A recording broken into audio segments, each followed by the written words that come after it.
Why did the leper approach Jesus with confidence? Why does Jesus emphasize on living together with others?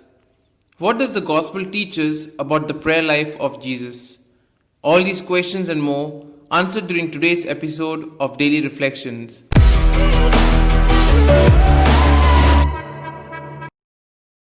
The leper had to live far away from others because whoever touched him remained impure. But that leper had great courage. He transgressed or broke the norms of religion so as to be able to get close to Jesus. The leper had to deal with two evils. First, the evil of leprosy, which renders him impure, and second, the evil of solitude, to which he was condemned by society and by religion. The gospel emphasizes that faith indeed heals.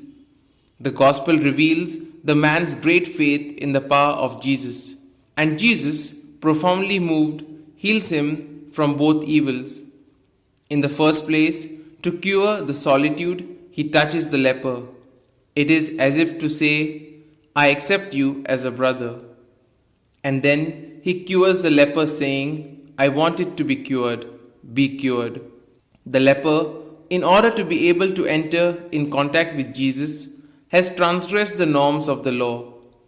Jesus also, in order to be able to help that excluded man and to reveal to him a new face of God, transgresses the norms of his religion and touches the leper. At that time, whoever touched a leper became impure according to the religious authority and by the law of the time. The gospel also tells us about the importance of living with others. Jesus not only cures but also wants the cured person to be able to live with others.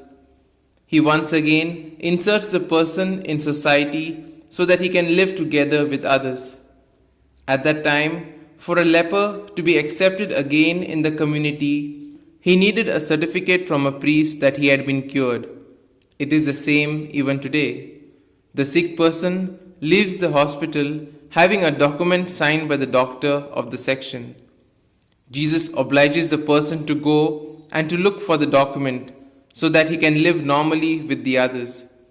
He obliges the authority to recognize that the man has been cured. Jesus forbids the leper to speak about the healing. Why? Because Jesus had touched a leper. For this reason, according to the opinion of the religion of the time, now he himself was impure and should be far away from everybody. He could no longer enter into the cities. And Mark says that the people did not care at all about these official norms. In fact, people came to him from all parts. The gospel also emphasizes on the close contact that Jesus had with the Father. An energy point for Jesus was his prayer, and we find that at key times of his life he prayed, very often by going to a quiet place.